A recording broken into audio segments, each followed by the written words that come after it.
All right, guys, welcome back to the Road to Here. And this episode's guest is a content creator that I found on TikTok, of course. I think all these guys are coming from TikTok. Man, if Congress squashes this, dude, I don't know what I'm going to do for guests. Like, We We'll yeah, have to go somewhere else. to send letters or something. I don't know, Clapper. That's a train wreck. Anyway, I have with me Mr. J. Dewveall. Jay, introduce yourself. Hey, how's it going? I am you might be able to see it down there. I'm the irreverent chaplain of Americana music. Um, that I don't know what that means, but it sounds funny to me. It sure sounds official. Um, yeah, so I am a singer-songwriter, and a lot of the music that I make is focused on big questions in life, spiritual things. I grew up um, in a very religious Southern Baptist. I'm sure we'll get into some of that household, and I was way into it, and I just kind of, I thought I was going to go into the ministry. I became a songwriter instead. Kind of the same thing. So, man, give us. I know you already said you're Southern Baptist. Where are you from originally? I am from Houston, Texas, originally. Houston. Yeah, I spent a few of my formative years in the Panhandle of Florida as well. Okay. Though. So I got some like deep South type stuff going on as well. Yeah, a Texan that enjoys seafood. I like it. it. So, my only experience in Houston, dude, was just happens to be the worst travel/driving experience of my entire life. That city is absolutely bonkers. Like like my wife, she worked for Disney in Anaheim for a little bit, and when she was coming back to Nashville, we went and I flew to California and we drove back. And we went down so we could go to New Orleans. She'd never been, and we wanted to go along the border and all that. But yeah, we got to Houston, dude, at like rush hour in the morning. I was just driving through. Yeah, dude, I was ready to pull over and cry. Yeah, it took you like an hour and a half. Dude, there's like exits going everywhere and 12 lanes, and there's like exits in the middle, exits on the right, exits. I'm like, what the hell is going on? Like, she's just sleeping peacefully next to me, and I'm fighting for my life, trying to navigate through that. It's a great city, but it is really hard to get around.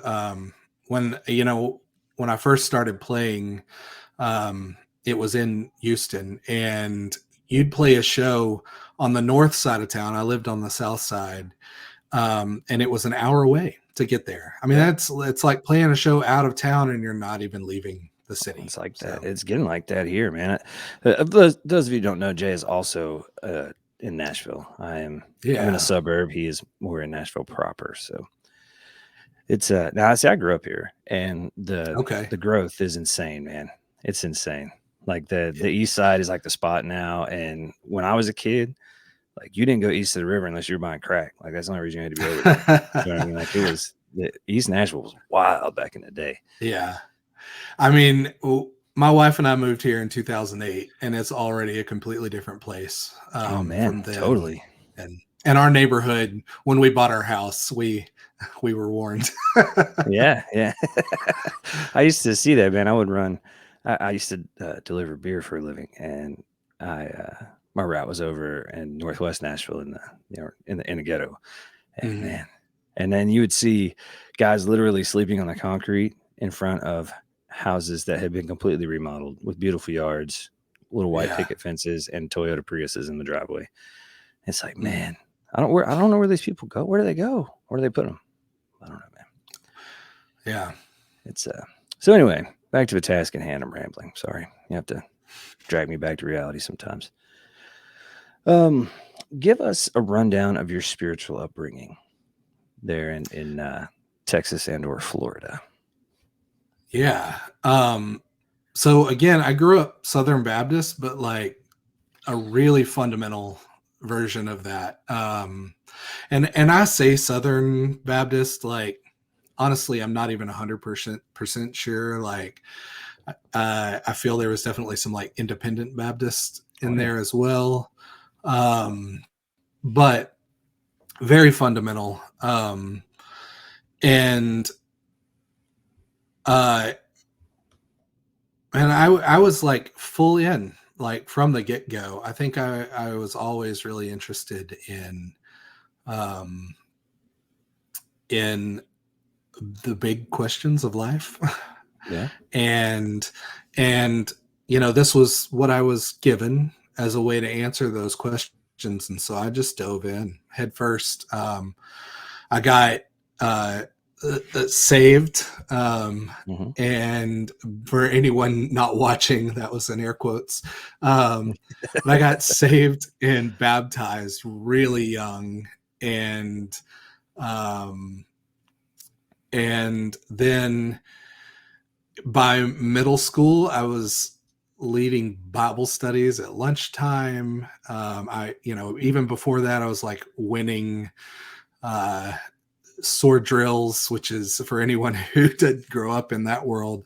A sword drill is like, someone might call out a Bible verse, and you have to find it really fast, or they might say a story in the Bible and you have to find that story really quickly. So I just got to a point where like I knew everything really, at least all the stuff that a kid would know, Right. um, really well. And I was obsessed with it. And yeah. It's so fascinating to me because I knew those kids. You know what I mean? Like, and I didn't. I was a kid. That wasn't me, so I wasn't really thinking about it. But just the ability, man, and the intelligence level, especially elementary school, to be able to just recall that stuff and look it up. And I mean, if you're a fundamentalist, I'm assuming it was King James, right? Or were you guys a different translation? Absolutely. Okay, yeah, only Yeah, King James no. only. King James only. I got into this will go into a little bit more of that, but my parents divorced between eighth grade and ninth grade for me. Mhm, Um, and my dad was really the more fundamental. He was kind mhm, of I think the one that was holding us on, and I ended up going and living with my mom. right, Um, and the churches that we started going to shortly after were a little more like actual Southern Baptist, less right, fundamental, more evangelical, like mhm, and so that would have been like my first like adventures into like you know the NIV or um stuff like that. So I remember and I oh, go ahead, sorry. go ahead. Go ahead. I just said I worked security in a, vehemently independent Baptist church, locally, and I was looking into their bookstore one day in between services because we had to just walk around, right? And, they were all King James, and I was like it boggled my mind. I was like, "Why the King James?" She said, "Well, it's the best." I was like, "Okay, yes, why?" Uh, I mean, like crickets, like that woman had, you know what I mean? It's just, Yeah. it's the best. I was like, "Okay." Yeah. There's some decent arguments, but they're all I don't know. I don't want to get into that. They're all based in bias, and but if you're prone to that bias, then sure, King James is the best. Yeah, man. It's really the easiest to understand. So you spent your childhood and your adolescence pretty much all in, right? At what Yeah, very at much what so. point for you did the cracks kind of start showing? What did that look like? Was there a specific event that sent you, away from the church or what? Um, that's a really tough question to answer. I mean, I think that high school, Okay. I've always been a little rebellious, Public school as or well. Christian school? Public school. All right. I'm very thankful for that. Mhm. Although my little brother, who's like 16 years younger than me, did Christian private school at fundamental Mhm.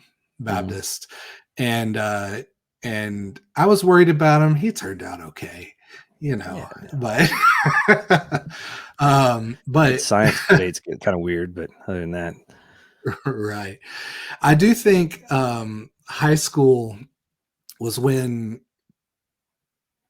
I wouldn't say like I started noticing that there were cracks necessarily. Mhm. Um, but I think being in high school and in a public high school allowed me to. That was the first time where I really started making friends Mhm. who were outside of my bubble.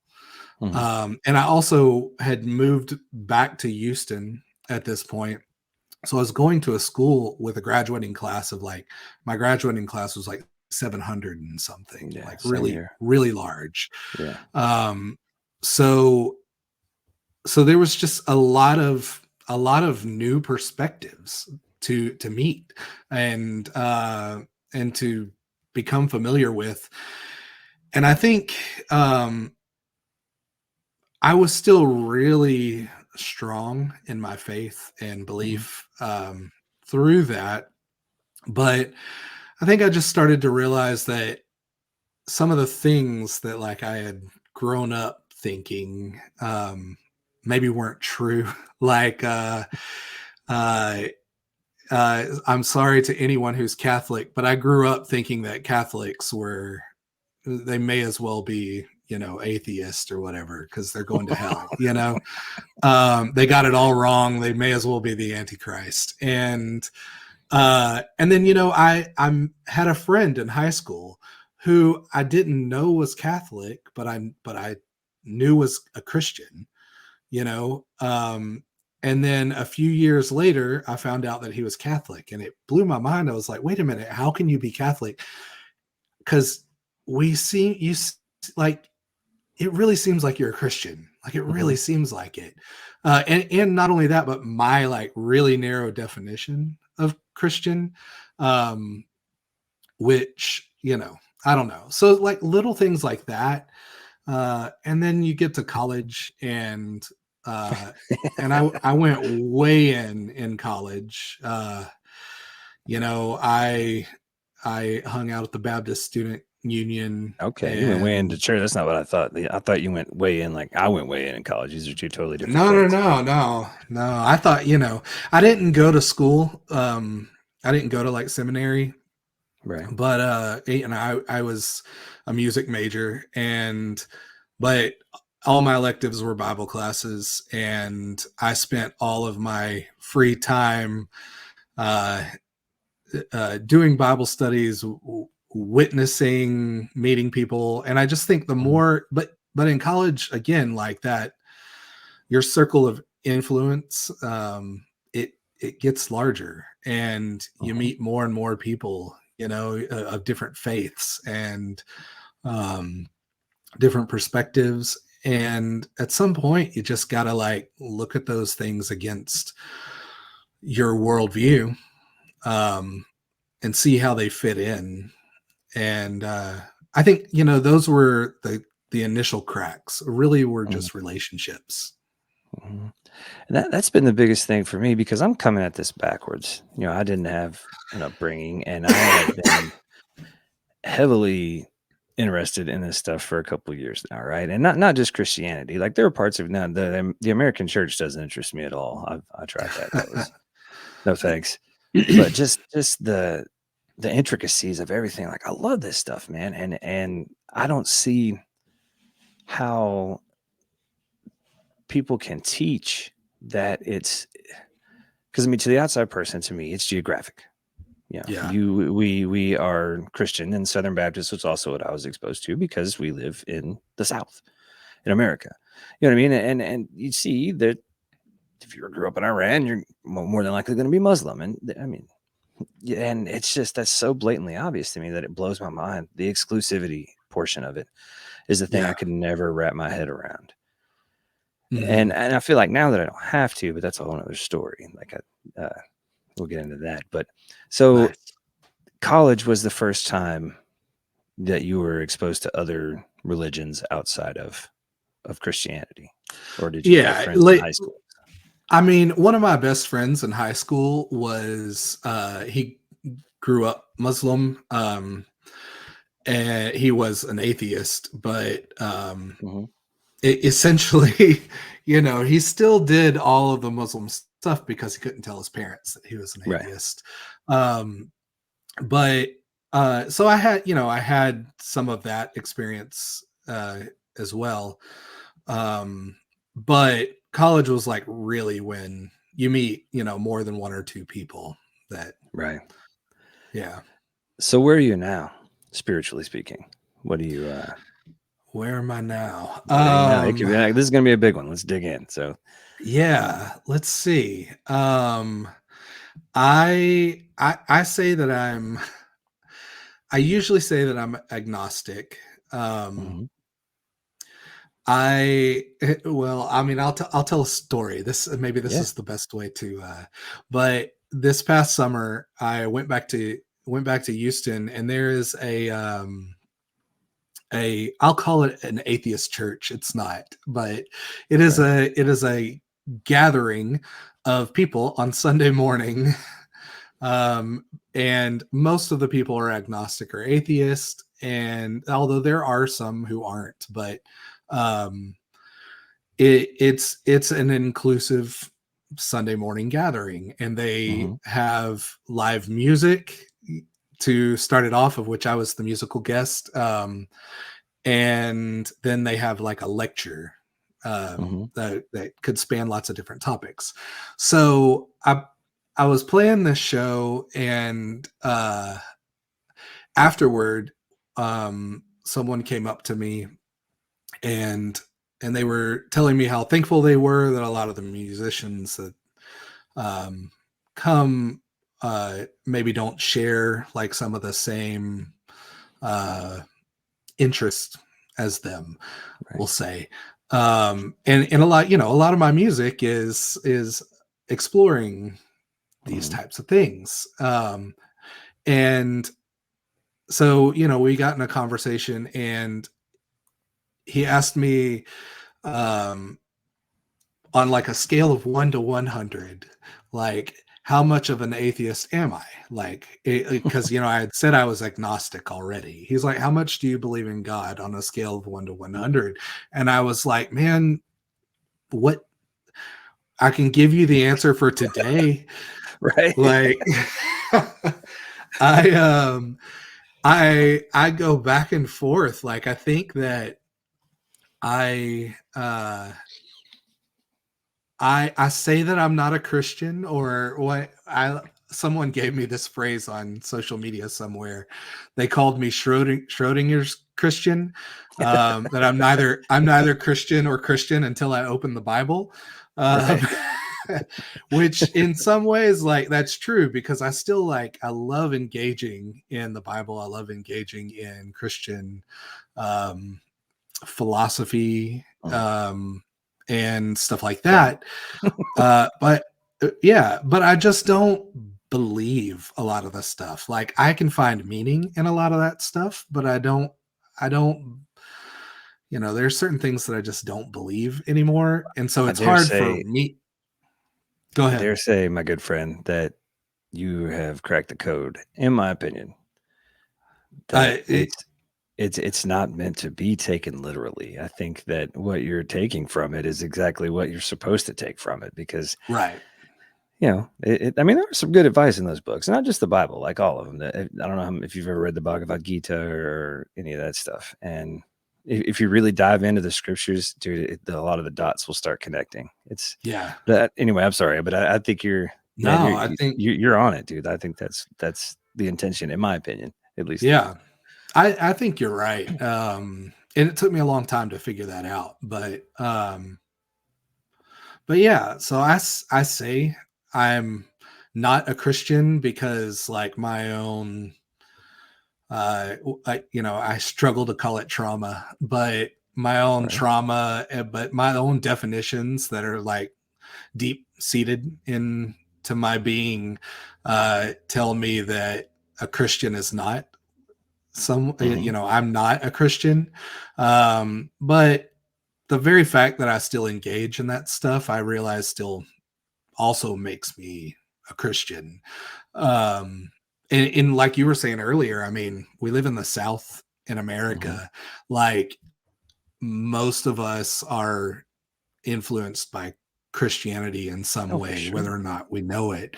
Yeah. Um, so, but yeah, so I'm not a Christian. But I am, and I don't believe in God, but a lot of what I might believe in could also sure sound a lot like God. And so I don't believe in God, but I also do believe in God. And uh, I've just come to this thing where, to me, I'm comfortable using God language Mhm. because it helps me. And sometimes it just feels better than saying something like the universe. Mhm. So, It's hard. I think we put a lot of clout behind the language. You know what I mean? I mean, in truth, like it really doesn't yeah. matter. Like it's what in I read one of Rami Shapiro's books, and he talks about we're constantly trying to f the ineffable, and it just yeah, we focus too much on the stuff that doesn't matter. Yeah. So I so I mean, see it's the primary tool that we have to explore these for things. sure. So we've got to we are in some ways limited. Like one of my favorite movies of all time is our Arrival, which is a Mm, sci-fi film okay. with Amy Adams. And one of the main themes of the movie is how language shapes our reality. Um, Mhm.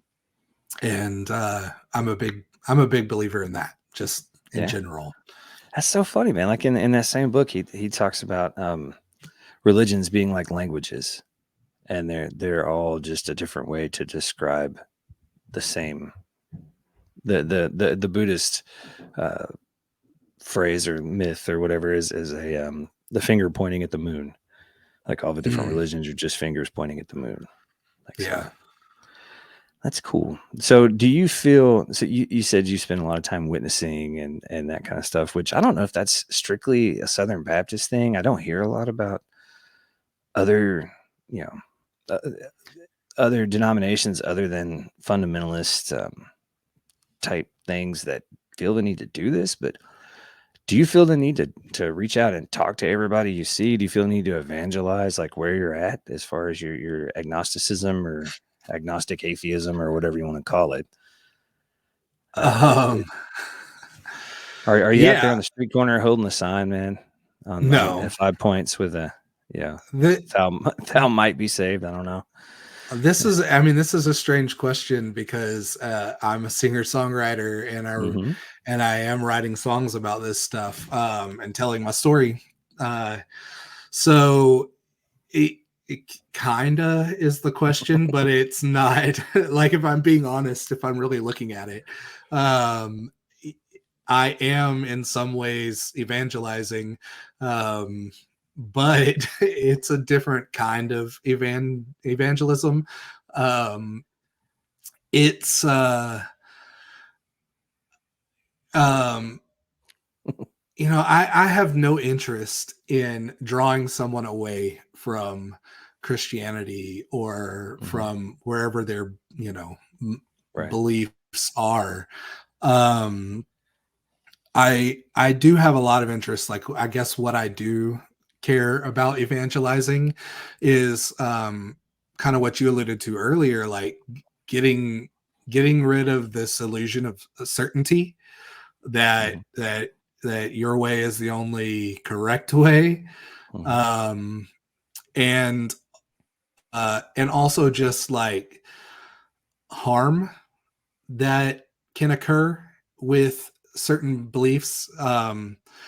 So I mean, I don't care if someone's a Christian or not, but I do care if they are um harmful to, LGBTQ communities around Right. them, or um and so I am a little bit evangelical about the idea that, hey, it's possible that you can do both. You can be a Mhm. Christian and not an asshole. Yeah. Can I cuss? You feel the Um, need to evangelize the, "Don't be a dick," huh? Is that the right. yeah. And yeah, I don't know. And just to lighten up. But at the same time, like, you know, I'm way into process philosophy, Mhm. and I will talk about it way too long with interested parties, and it probably feels a lot like evangelizing, but Wait, give me okay, I'm not familiar with the term, so give me a rundown. Give me oh the cliff man. notes. What is I'm not So asking you to give cliff notes on a philosophical, you know, method, but yeah, still. Cliff Notes, which is about the best that I can do. Because Alright. I've only been interested in it for about a decade, and and I still feel like I'm only scratching the surface of it. Um, but uh, process is like a philosophical school of thought that, like, and again, it's varied, but my kind of understanding of it is that it gives it, it's about the flow of moments, and Mhm. essentially, like, moments are what are real, or events are what is real.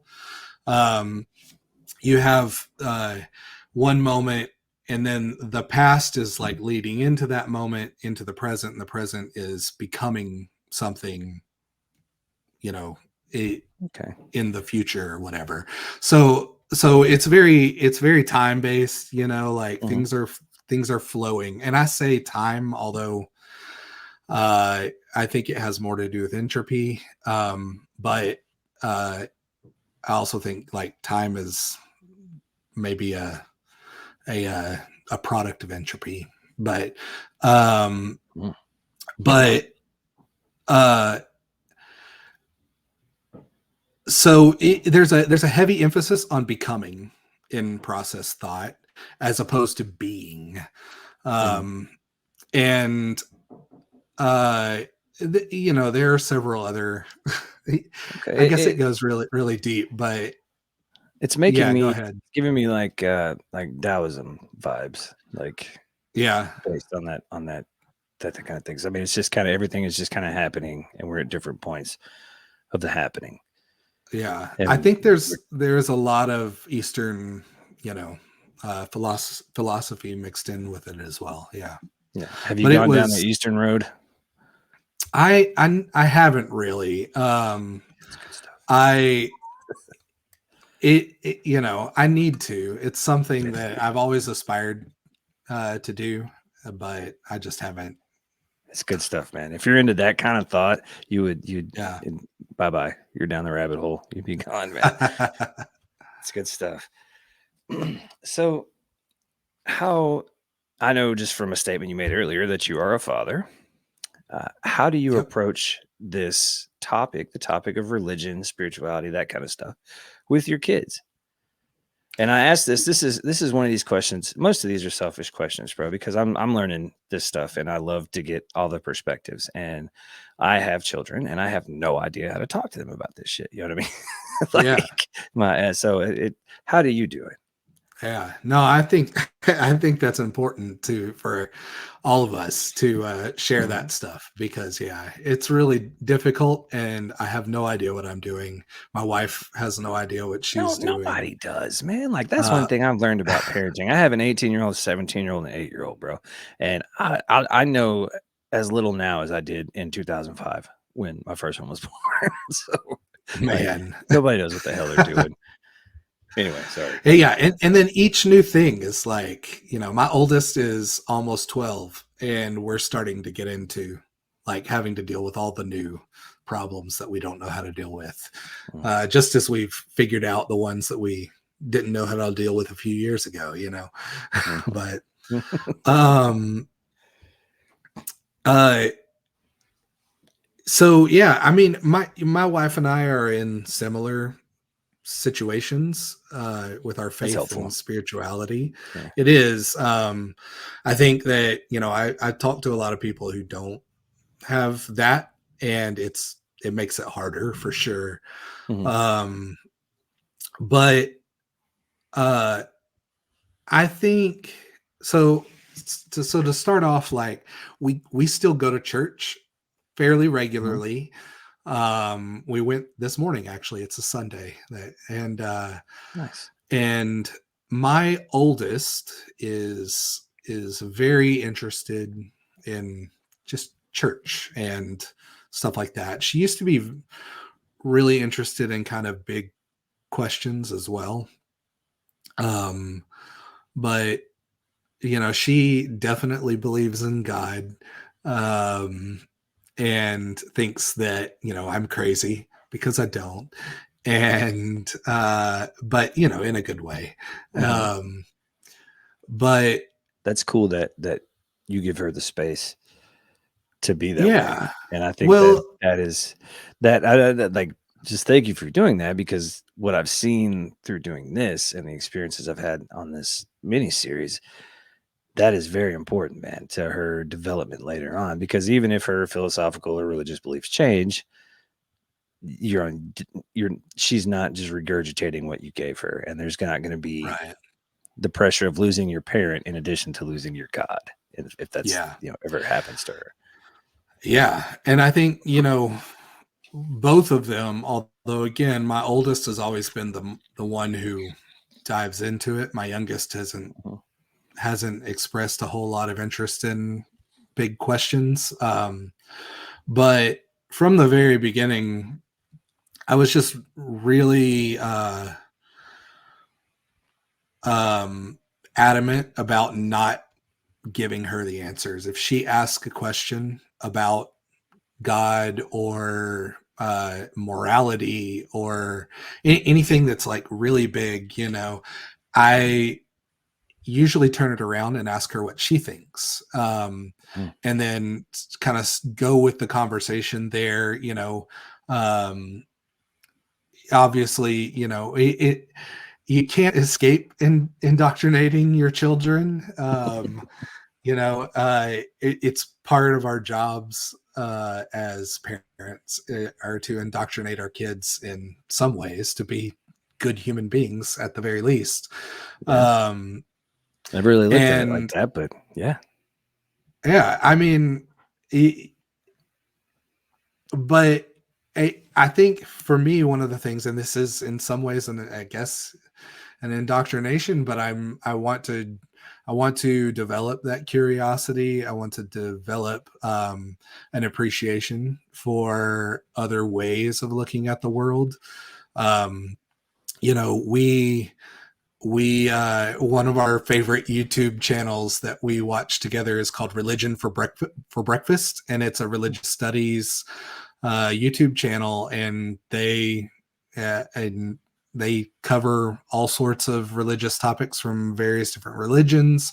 And she's very, you know, she's really interested in that. She's way into Cool. Greek mythology. It's like her favorite thing in the world. Um, and yeah, I just I'm trying to develop that curiosity and that openness, Mhm. and the confidence to believe what she believes, but again, not be an asshole to people who don't believe like her. Right. And first of all, have you taken her to the Parthenon?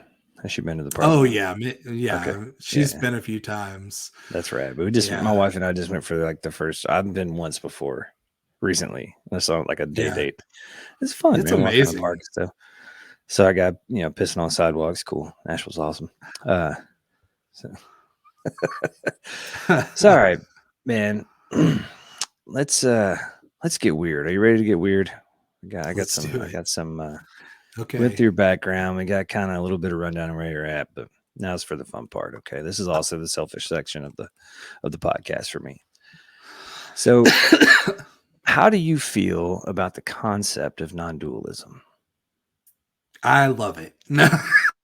um, um, yeah. So this section scares me because I'm a singer songwriter, not a philosopher. I didn't go to school for any of this stuff. Um, I'm sure a lot of my definitions of these things are not the correct definitions or whatever, but Mhm, generally, I am for the concept of non-dualism. I To kind of go into like the back into like some of the process stuff. mhm, I had mentioned earlier that one of the things with process is there's a heavy emphasis on events or moments or happenings is maybe mhm, a better way to say it. And that's like what is real in the world. Like what is real is like this conversation right now, this moment. mhm, Um, and uh, anything that arises out of that, like physical, whatever. And again, I don't know if this is so much process or this is just me, but um, those are like expressions of reality, expressions of those moments. Um, mhm, so like my body that exists in physical space is really just like an expression of the underlying reality of the moment. And in the next moment, I will be something completely new. Um, and so when I think about like dualism, mind and body separate, like there's part of me that's that's not contained, which, growing up in my version of Christianity, I'm a spirit in like this trashy body that exists, You're a ghost driving a um meat suit. right. Yeah. um and I don't believe that anymore. I feel it's a lot more interconnected. um and I'm not even I'm not even sure that there's any, thing that I would call a soul, that is separate from not just my body, but like all of my environment, like separate from my family, from Nashville, from the earth, and so forth. That was the hardest thing for me when I first got into non-dualist thought, and I consider myself at this point a relatively convinced non-dualist. And I mean, do I have proof? No, of course I'm not. But I think that's the first step, and is you have to, yeah, I don't know. I mean, everything that I say from here on out is prefaced with I don't know. Right. Um, Same. I it's the only thing that makes sense to me, and it was so hard for me to separate because I really gravitated to um a lot of the new age stuff with reincarnation and if there is a soul, if there is like the Hindus call it Atman, which Hmm. is basically the soul, right? But in Hinduism, Atman is a part of Brahman, which is all of everything, right? So it's just a piece of the whole, and we're all just little pieces of the whole, and we like had it explained to me as waves cresting as they come up. They are a wave, but they're Hmm. still part of the ocean, and when they go back into the ocean, and they're Yeah. again the ocean. You know what I mean? And that, I don't know, that description specifically really kind of like hit me. I was like, damn, okay. Because and it's a selfish thing, at least for me. I want, I want to continue like the idea of going on and doing it again is something else. Like it's, I don't know, it's pretty rad, but like I would Yeah. like for that to be the case. Like, you know what I mean? Just the thought of just doing different lives and learning different shit and being different. I don't know. Yeah. In that scenario, the new age thinking is very attractive. Mhm. But yeah, the non-dualism from a historical perspective, it's really the only thing that makes sense to me, Hmm. that's what kind of a recent development for me. Like I was pretty convinced on the whole soul, like going back up and seeing everybody and being like, "Hey, what's up, guys?" And then, well, Yeah. time to go back down. I'll see you next time. You know what I mean? Like it's that kind of thing. So I don't know, man. So like how, Well, man, you gotta you could go. be Jehovah's Witness if you wanted to like Mm, they don't believe in like a soul outside of the body, like so. yeah. See, I don't think I'm gonna do that. I like birthdays. I like presents, Jay. You know what I mean? Like, give me Yeah. things. It's okay. I'm fine with it. Give me things. I like gifts. Celebrate me. I'm glad I'm here too. You know what I mean? One more time. Why not? But yeah, man, I really I want to challenge you to go east with your quests. Yeah. Like that, you'll find a lot of this kind of stuff embedded in a lot of that. It's fun. Hmm. Um, so how many people do you think, and we talked about it earlier, and we talked about you, one thing that I noticed you said was your daughter is really into church when she used to be really into the big questions. And do you, because I think it's natural for us to want a community.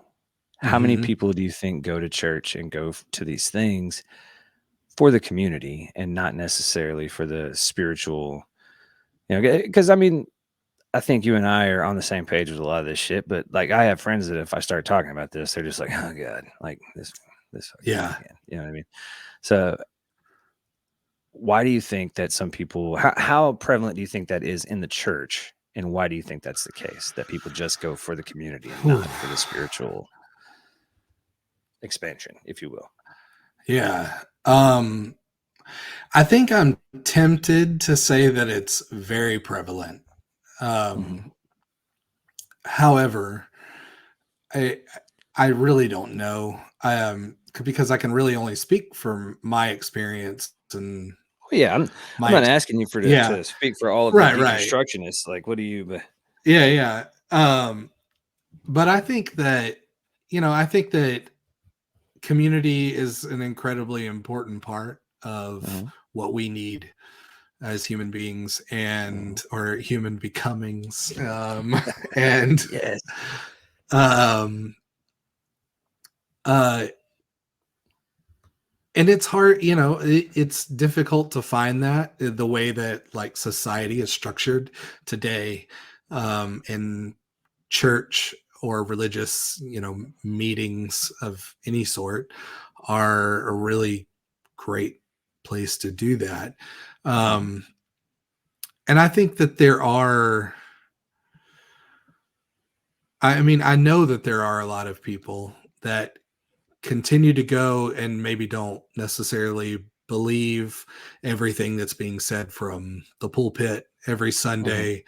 Um, I, in some ways, envy those people because I was never that person. Like, and again, that was like that curiosity that, but if my pastor said something, like I wanted to know why it was true Dude, same. Yes, and because and that go, what's yeah, the point in going if you're just gonna be right, like, "Oh, okay." You know what I mean? Like, what right.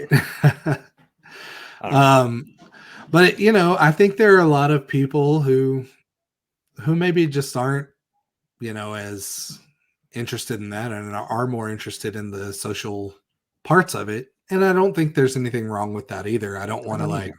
come across as that's a negative thing. I think again when I was super fundamentalist and had a very strict definition of what it meant to be Christian, I would have said none of these people are Christian. If you're going to Mhm. church just to for the social aspects, then what are you even here for? Um, so thankfully, I don't believe that anymore. It's funny how you can turn that thought process around to also to serve two purposes, you know what I mean? Like, 'Cause I felt like that too, not as a out of a "you're not a Christian" way, but I'm like, out of a, "Dude, you're missing the best part." Like, the this shit is Yeah. fun. Like, going through the specifics and the translations and the meanings of this and Hmm. the Hebrew for that, and that was always the best part for me, and when I did all the Yeah. apologetics classes and everything, that was a blast, man. I love that Yeah. stuff. To go like, yeah, really deep into stuff. Yeah. And yeah. But then I Yeah. guess that's just what you're into, and then when you are into that, it's really easy to sound like a total douchebag. You know what I Oh, mean? If you're yeah. trying to tell somebody like, "Why aren't you, intellectually inclined?" Commoner, you know, it's, I have to catch myself because I get so excited about this stuff and I wanna go, like, in deep, and I'll talk to some of my friends at work that are, pretty hardcore Christians, and they're always like, yeah, okay, man. We're having a barbecue. Like, come hang out. Come to my church. Meet my preacher." Yeah. All right. So here's a real quick one, really easy question for you. Okay. What is consciousness? What is consciousness? Ah, super simple. There's Yeah. Knock it out real nothing fast. Move on to the next nothing one. difficult there. What is consciousness? So Again, everything prefaced with, I don't know. yeah, yeah. No, yeah, I have no idea what consciousness is.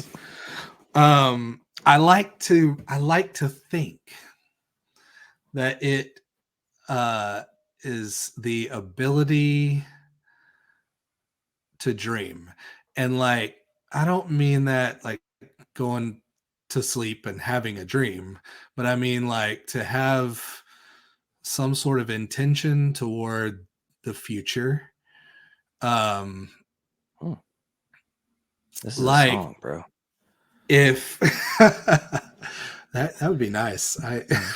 Take some notes. Anyway, continue.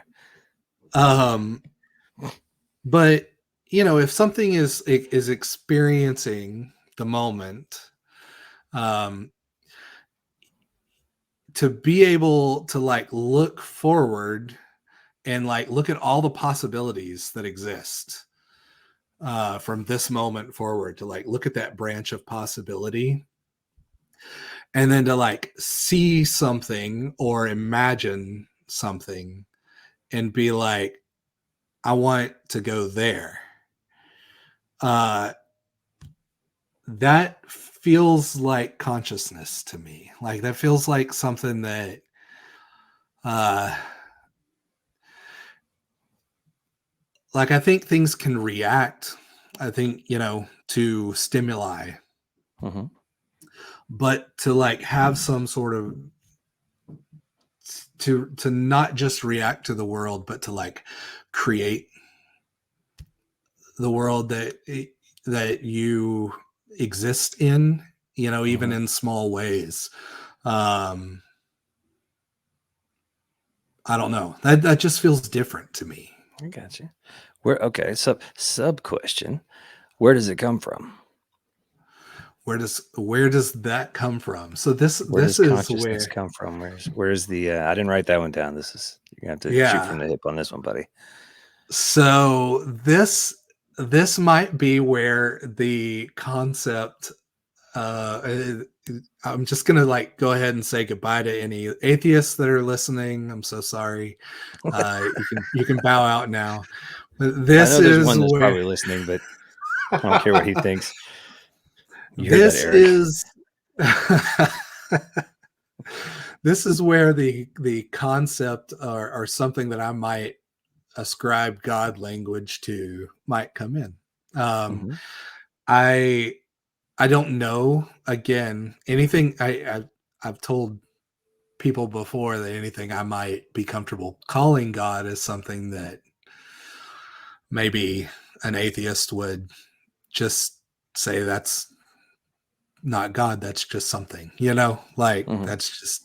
But again, that goes back to the language thing. We're like changing the definitions of what all this means, but um, I I wonder if like creativity is like something that's kind of like inherent in the universe. Um, And anything that, like, if we're talking infinite in any way, then it's just hard for me to not just say maybe that is something like God, or, whatever. Um, and so, if the ability to, like, look into the possibilities of your future and set some sort of path, whether or not you reach it or not, but just the ability to, like, imagine Mhm. that something can happen takes creativity. And so I think you have to have creativity present Mhm. in order for that to occur. Um, because otherwise, like, where does it where does it come from? Like, creativity feels like it needs to be infinite. Like, uh, so I'm not sure, but that makes zero sense probably, but that's the closest thing I have So to to an put intelligible answer. let me run this by you. To put a Yeah. Christian spin on it for familiarity's sake. Now, I myself am not not a Christian inherently. Like I'm, no more than I am anything else. And so it says clearly that we're created in the image of God, and God creates. That's what God does. So that's what we do. Yeah. And I don't think that that is a coincidence. And also, that concept is not exclusive to Christian thought, that we Right. are a piece of God or we are created in God. And it says it again in the 82nd Psalm, I think, when it says, about the kingdom of God being within you. And then uh, Christ talks about it again in Timothy. Haven't I not told you that you are God's, and that kind of thing. So I feel like it's creativity most definitely is inherent in all of us, and I feel like that Yeah. that is maybe a God thing, air quotes. Yeah. I don't know. I think you're onto something there. Yeah. And again, like, going back to those, those are concepts of Christianity that I can easily find meaning. Like, I Hmm. can take those concepts and apply them to life. Do again, like you said, do you have to be Christian to like have that language give meaning to it? No, but you can find that meaning within the language of Christianity. So, I feel like a lot of things that really hurt people outside of just deplorable actions in the church and in the name of God is the exclusivity that is mhm. preached by a lot of, especially the evangelical church. I think that's, I don't know. I think the world would be a lot better place if we could just be like, hey, okay, like maybe, you know what I mean? Like, Yeah, but then we wouldn't have wars fought over God and all that good stuff. And that's no fun. yeah. Who You know, doesn't want that? we're humans. We got to have our wars. All right. So another brief question here. What happens after biological death? What? Okay.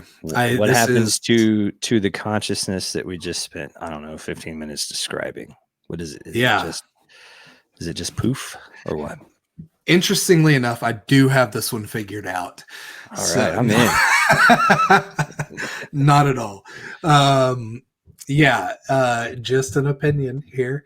Uh, so to go back to this idea of, like, of the flow of becoming, um, and we'll tie in the non-dualism, Mhm, all of this. If I am an expression of reality, I'm an expression of the universe, an expression of whatever, mhm, um, and I'm entangled within the world that I inhabit on lots of levels. How I was saying earlier, like, um, my soul is no more separate from my body than it is from my wife, my family, from Nashville, from mhm. the earth, from the universe. Obviously, more things like have larger uh, influence on me. Hmm. Um, but uh, in essence, I'm still tied to all of that. Hmm. So I like to think my little version of an afterlife, per se, is that the experience of my like body when it dies, and then all of the little parts of me that make up me, or what I've come to know as me, at least, um, go on living. They get recycled into the universe, into the memories of me. You know, I'm going to sound like Keanu Reeves here for a second, but the memories of me There's live worse on. people you could sound like. Right. They live on. They influence my children. They influence everyone. That they influence you. Your memory will influence me. Um, the all of the little parts of me go on to like become something else. Like life, if life now, if what is real is this never-ending cycle of of death, if we want to get into like some Christian Hmm. death, of the death of the past, and then the experience of the now, and the becoming of the future, if that is just one big cycle, well, then I'm just continuing on in that cycle in a different expression. Um, and it's interesting. Like I've thought about you. You said earlier that like you liked the idea of reincarnation. I have like this little completely unscientific theory about that, and it could be that like possibly like the molecules that, and the, you know, the really small pieces of us that make up us actually like retain memory. Because if we're talking about like non-dualism again, like Hmm. like memory and being is not here. Like it's all of me. And so, you know, maybe parts of me go on and one day become the building blocks of someone new. And those those like small little inklings of ideas and memories are like begin to manifest themselves in Hmm. that. And so maybe there's some sort of reincarnation like wrapped up in that as well. um or, you know, going back to like this idea of like uh uh i I have a song coming out on the I don't necessarily want to talk about my record, because who knows when it will come out, and we shouldn't start promoting As a something. musician, I understand. Yeah, big things Right. coming, right? Big things coming. Big Yeah, things coming, or maybe never, but probably for sure coming, but within the next year or two. yeah, that hits um hard, man. Yeah. uh but I have the closing song, or what I think will essentially be the closing song. It's called "All in All," and you know, it's the concept that everything like kind of comes back into God. You know, um, in, you know, in Christian thought, and others as well. But um, so even though like my view of death, biological death, I think is a very um, non-religious view, and it's like uh physicality, Hmm. shall I say. Like, you know, I die, I go in the ground, I cease to exist. uh but uh spiritually, it's also a very spiritual view, because I'm always ceasing to exist. Like the me that just said that no longer exists. Like each moment Your I'm a new thing. molecules are changing every second. Right. So it just becomes a different expression. Yeah, I like that. Hopefully a different opportunity to dream, to imagine. I just hope it's fun. I hope it doesn't hurt. Because I mean, Yeah. the historical Christian view of heaven sounds kind of boring. Yeah. Golden I streets. agree. You know what I mean? Oh, I thought you were talking about death. I thought you were Uh, saying, I hope death is fun and it doesn't hurt. Like you want to try to jump the Grand Canyon on a yeah. motorcycle. And I would still say it would like, probably hurt for at least a second, or at least you'd be scared to death. You know what I mean? yeah, maybe, but I don't know. I always say as long as I can wipe my own ass, like that's how I want to go out. See, I The, always say I want to be the ability. as embarrassing to my children as humanly possible. Like I hope my Nice. mind's gone, so I just say like total out of the yeah, off the wall shit. Oh, I'd be like, God, Dad. You're like, that is why? my nightmare. My Like, nightmare is to like become socially unkept. I can't wait. I want to be a dirty old bastard. That's my only wish. All right, man. Final question, and I'm kind of combining two questions because as I look at them, I feel like they're better together. All right. All right. So, what would you say to someone who's considering becoming a member of a church or involving themselves in that culture? And how would that tie into your experiences? And oh, wait, no. What am I trying to say? How would those experiences that you had made you better? Like, what should they look for to make themselves better in that community if they are intending on joining? Gotcha. So, what would I say to someone who's interested Right. in religious communities? Are you like specifically in like the Christian or like the type Yeah, of it's, religious someone who's community that considering I came joining a from? church or involving themselves in church Yeah. culture, and then give me some experiences that made you better that came Yeah. from the church. um, so I would, first of all, I think I would be pretty encouraging of Mhm, someone, is especially I think that people who come um, to Christianity or really anything later in life are coming because they're curious, not mhm, because it's just what they always believed. mhm, Um, and so I think I would be excited about that because I think again, I think curiosity is and especially about these types of things, that's just one of my favorite things in the world. And mhm. I get excited when other people are interested in the things that I'm interested in. Um, so I would certainly be excited.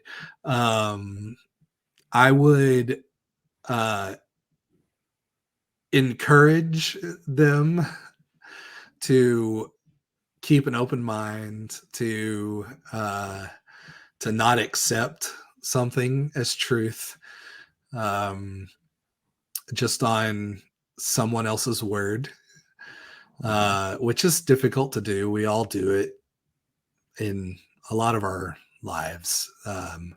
There's a whole lot of stuff in my life that I don't that I accept as truth that I haven't actually verified. So I'm not saying that there's anything wrong with that, but again, this is where the harm comes into play. Like, mhm, uh, I think you gotta look at uh, a belief and see where it plays out. Another, I have a reverent chaplain of Americana music here, but another little tagline that I use is practical theology in E flat minor. And like that. I've uh, heard that one. I the like that. yeah, the practical part is that is like where does the rubber of your beliefs hit the road? You know, like Mhm, when you live out a belief, if you follow a belief to its like social end, like who's getting hurt along the way? um, who's benefiting along the way, and I think I think anyone who believes anything should always be looking at that. Um, it's what keeps us in check, you know. Hmm. Um, Agree. so that, I guess, that would be my advice. And what experiences are like positive experiences that Yeah. did I What are get the things from? that you Yeah, experienced that because I mean we went over some of the negative stuff and some of the issues, but what was good about your experience with religion? yeah, nothing. Religion sucks. Welcome back, atheist. No. Um I love it. no. No, I mean, yeah, a lot of good. As much, I said earlier, like, I hesitate to call, um or to say that I have like religious trauma, even though I think I know that I do.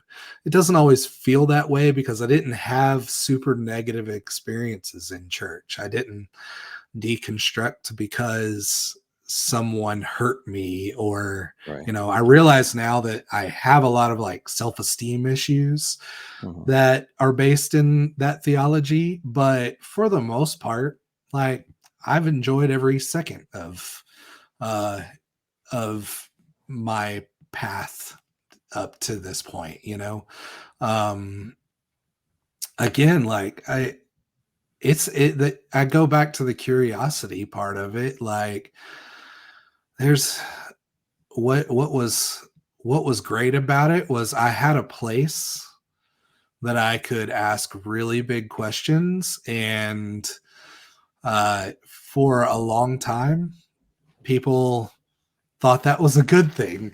Yeah. And then at some point it became not a good thing when my questions became a little bit more difficult. But uh, for the most part, people in at least in my experience, again, but I think for the most part, like on the day-to-day level, um, people are loving, you know? Mhm. Um, it's easy to look at a lot of the bigotry, especially, I have a song called Slave Owner's Gospel that is all about American Christianity and racism, and how these ideas are like inherent in the theology. um but at the end of the day, like,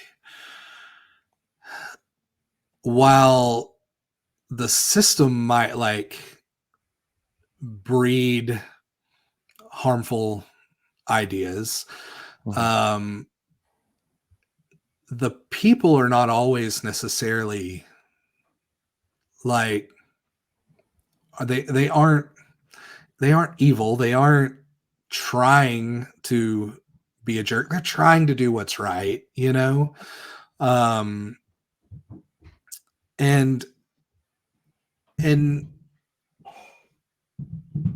I don't know, like, we're all that way, essentially. um so the community is something that I think I'm very thankful for. um I'm uh I don't know. Curiosity and community. I need a third C to make it Yeah. really evangelical. No, well, Um, 2 is okay. I mean, 3 is the magic number, though. So, it yeah, is. there's a lot It's of not the fun stuff you can do with gospel. the number a lot of fun stuff you can do with the number 3.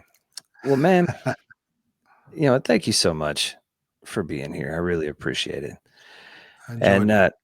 take a couple minutes and, hawk some of your wares, man. Plug your stuff. Tell people where they can find you, where they can see you, all that good stuff.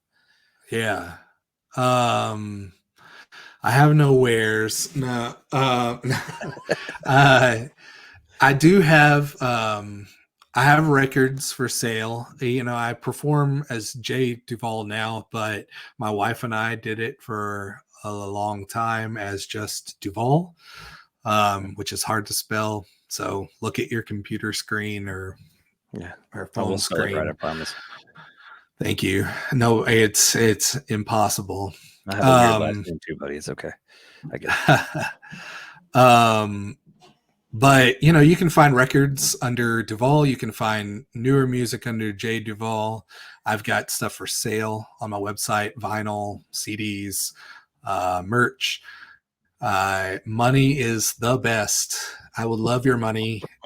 Um, Even more Honey's the so, best. I would love your friendship. If you're listening to this, we're probably cool. Like, Yeah.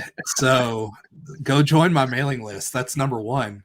Um, and then you can find me on TikTok for a little while until they get rid of it. Yeah. Um, I don't know.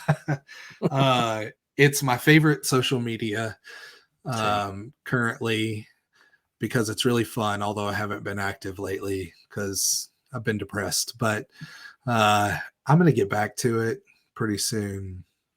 And then any other, I don't know.